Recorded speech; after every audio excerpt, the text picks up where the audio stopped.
My God, Carnby. Are you okay? Don't leave me alone. What the hell have you been doing? What's going on here? Look at this mess! I'm sorry, Mrs. Thompson. Don't make me kick you out of this house! Now get out!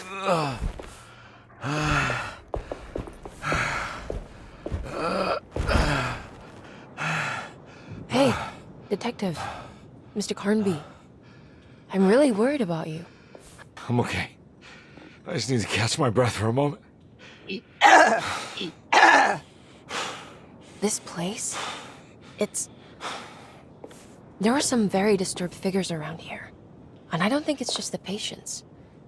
I've been reading some things about how Derceto has a deranging effect on people. I think it might explain... things.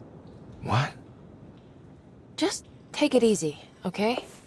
I'm gonna go find a way into Dr. Gray's apartment. I want to know what he's hiding. Emily, don't worry. I think I'm close. I'm gonna set everything right. Just be careful.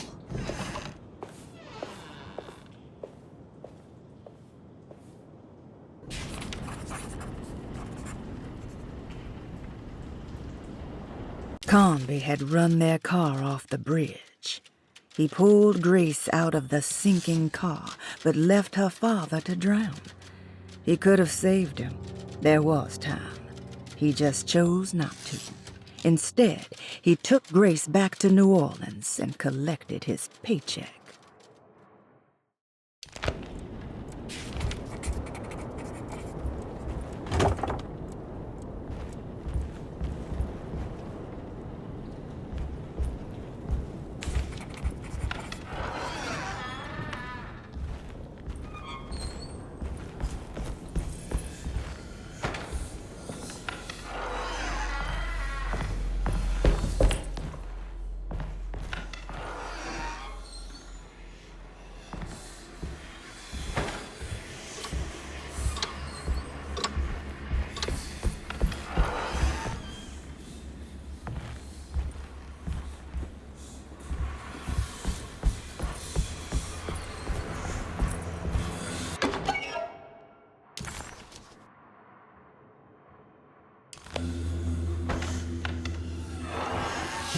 Detective, am I glad to see you. Lock the door, will you? I don't think Dr. Gray would appreciate us snooping around. What's going on here? This feels so strange.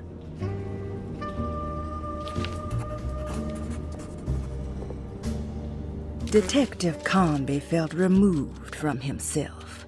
Like driving drunk, he carefully tried to navigate his environment. What the hell was going on? Was he finally losing his mind? At least Emily was here to call the police if he went off the deep end.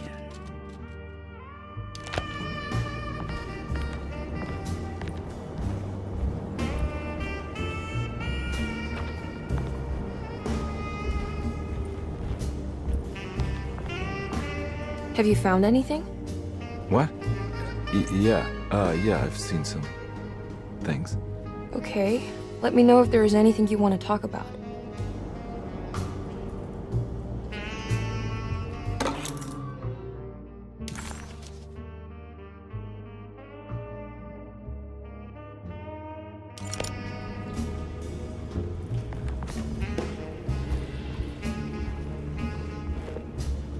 You don't find this place strange?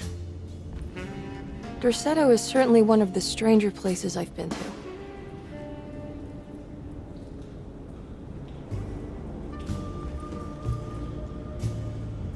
This room feels too real. Hyper-real. More than anything I've ever experienced. Okay. I don't see what you mean. Forget it. I gotta get back to breaking the contract. Yeah, that's what I was doing.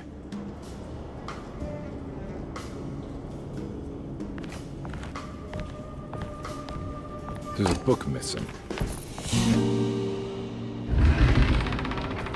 What did you do? I was just rearranging the books. Well, come on, let's check it out.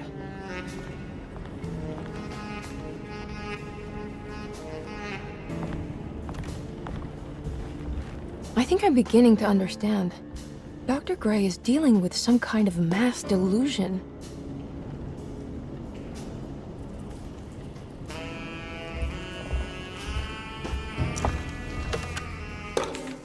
Good to finally meet you, Mr. Hartwood.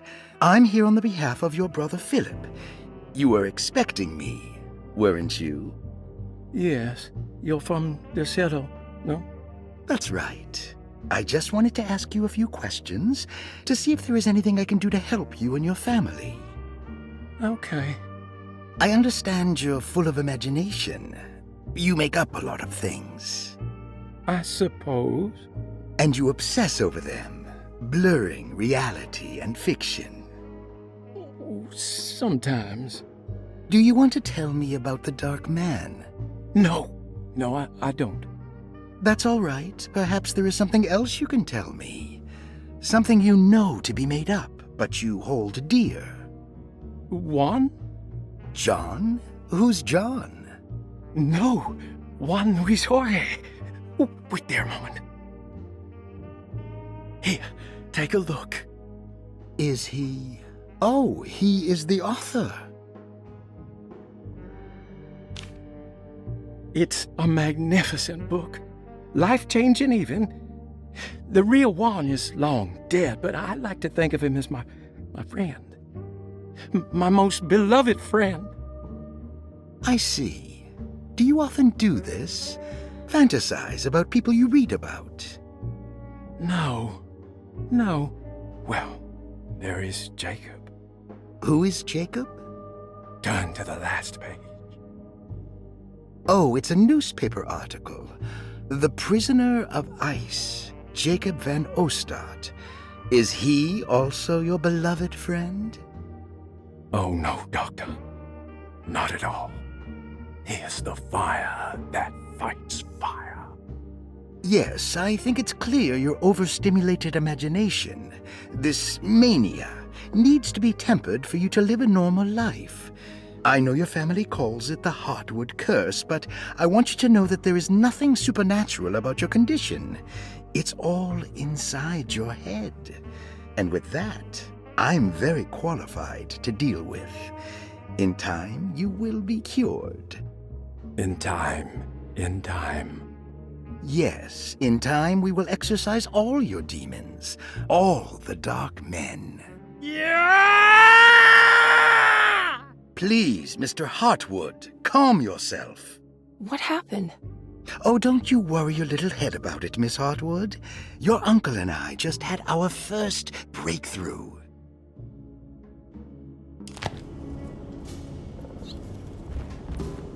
That mark on the floor looks like talisman positions, but from which direction should I look at it?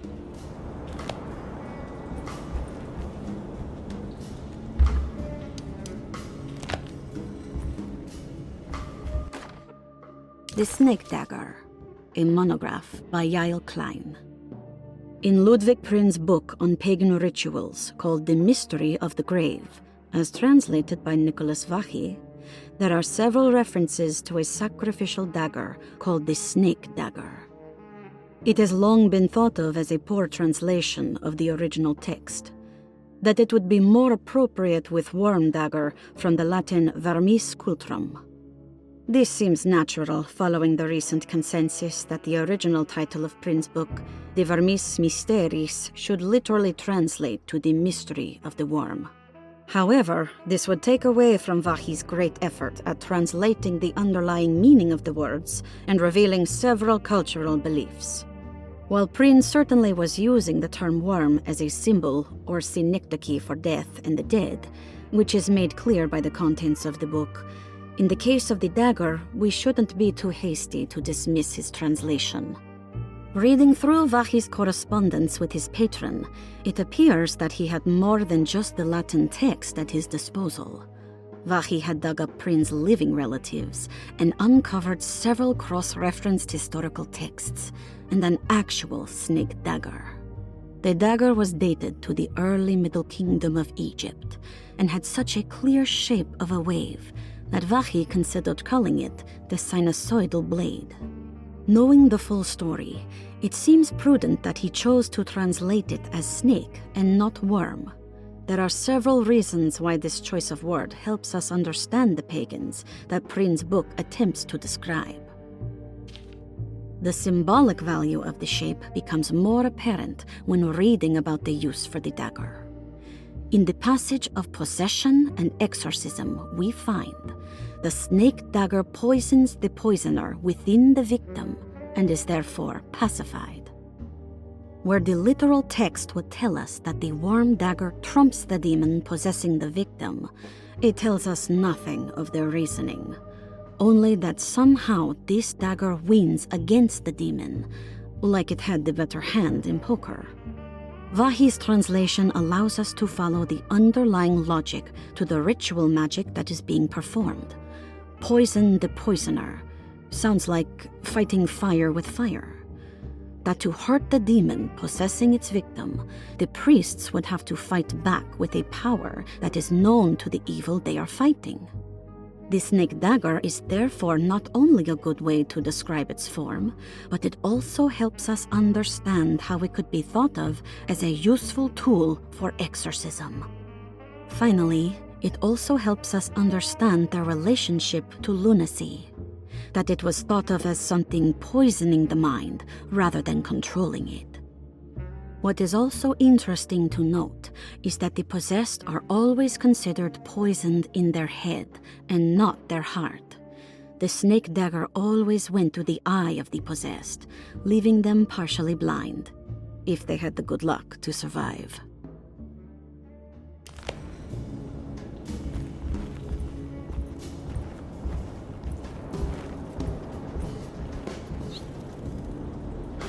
What were you saying about mass delusion? Derceto seems to have a deranging effect on people living close by. It has a history of creating cults devoted to some nature goddess.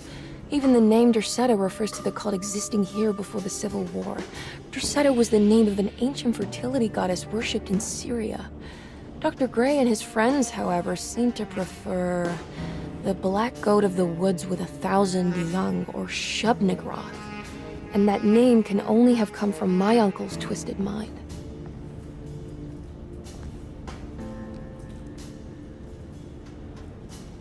You think all of them are in this cult business? Even Jeremy? I'm not sure any of them have a choice at this point. We just need to find a way to stop all of this.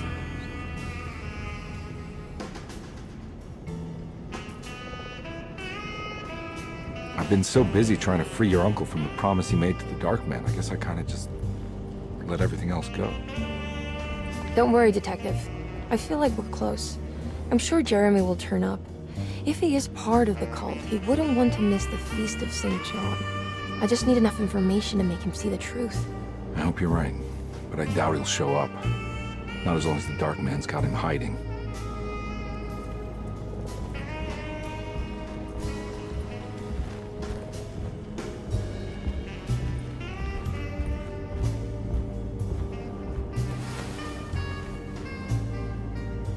Huh. Has that been there this whole time?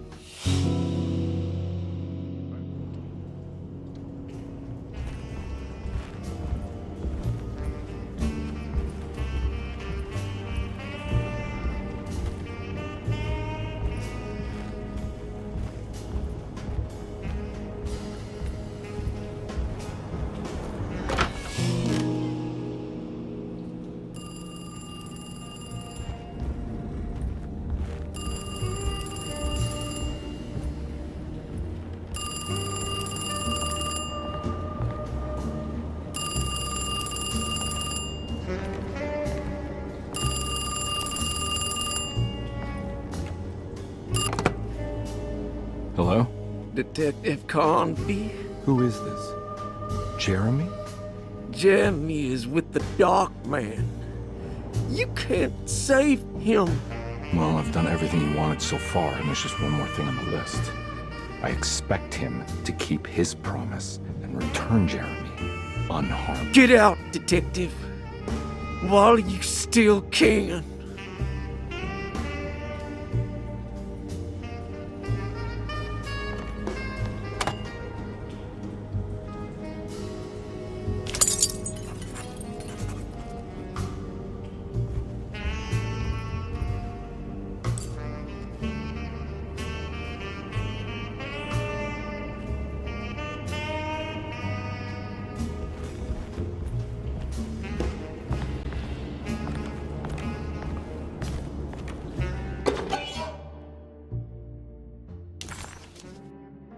Hey.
You okay? You look a little frazzled. Just stupid telephone. I know. I tried calling the police earlier. The telephone is completely dead. It's not... Yeah, no, the telephone isn't working.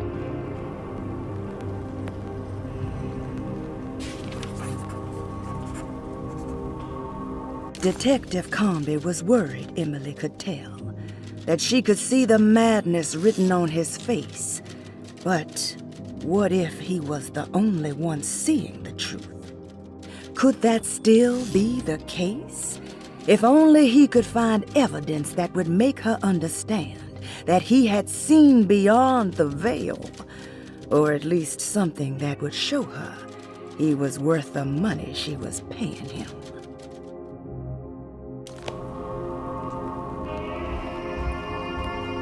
Miss Hartwood, I think you're gonna want to see this. Is there something in the closet? Yeah, there is. You don't see the very obvious gate leading to whatever Jeremy's madness is serving up next? I don't understand. Are you making some kind of fashion metaphor? I'm sorry, I don't have time for this. Can you just tell me what you're doing? You don't see this. It's fine. It's fine. Catch you later. Are you going inside the closet? Yeah. You got a problem with that? No. Do what you think is right, Detective. Sorry, I didn't mean to.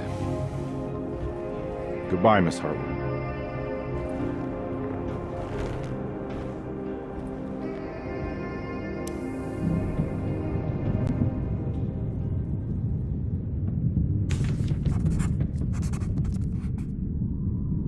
Disheartened by his failure to make Emily understand what he was doing, Detective Carnby actually felt better seeing the frozen hell before him. There was a finality to it. Its clear symbolic opposite to the dark man's desert made him realize this was the end. Soon it would all be over.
What can be said about Jacob van Ostadte without evoking contempt or apologia?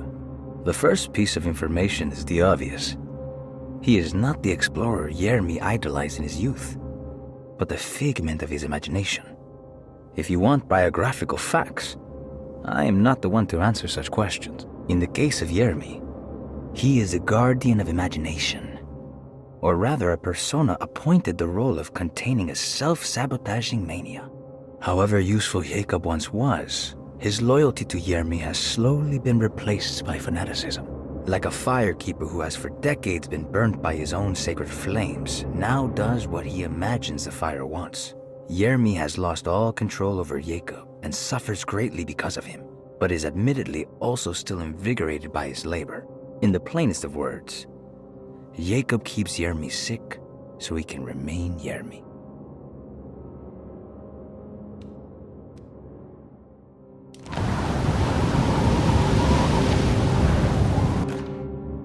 We found the ancient stellarium perched on a cliff facing the Arctic Ocean after a day of sailing due north of the Eskimo encampment. Jacob van Ostadte was our most keen member of the expedition. He had been chasing down the source of a peculiar type of crystallized metal present in several sacred items among the natives on the northeast coast of Greenland. The site was a remarkable find for any explorer, and we were all enraptured in our search for enlightenment and meaning. The surviving architecture seemed almost unearthly in origin and astonishingly sophisticated. The metal Jacob was searching for was abundant, almost ubiquitous. We were so taken by our find that we were surprised by the sun falling below the horizon. As we quickly picked up our gear, ready to head back to our camp, Jacob van Ostadte declared that he wanted to stay. He was adamant. We begged him to reconsider. The night would be getting colder by the hour, and we feared for all our safety. Jacob refused, threatening us with violence if we wouldn't leave him alone. As the snowfall turned heavier, we left him there on his own. The next day, the weather became worse, and we had to spend hours enforcing our shelter as our tents became increasingly useless. The group had written off Jacob, thinking he must be dead. I had an urge to make one final attempt to save him, so I headed out as darkness fell with a handful of flares and headed toward the coast and up the climb, towards the stellarium. That's when I saw him, transfixed by a burning sky, that celestial lantern. Jacob keeled over and let out a painful shriek that struck me with such fear and pity. He was crying in agony, for the cold weather had ravaged his flesh. I called out to him, and he turned to face me. His vacant stare held me in place like a needle through a butterfly, and he said, "You must leave now, Herstan. Go, and never come back." And so I left.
Hey, you! What are you doing here? What is this place? Turn back, detective. You're not wanted here. Whoa, take it easy. I'm not your enemy. Oh, you're wrong, detective. You're wrong.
I figured you wouldn't want your stars aligned, Jeremy, or maybe that is what you need to temper that mania of yours.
God's sake, stay dead, will you?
I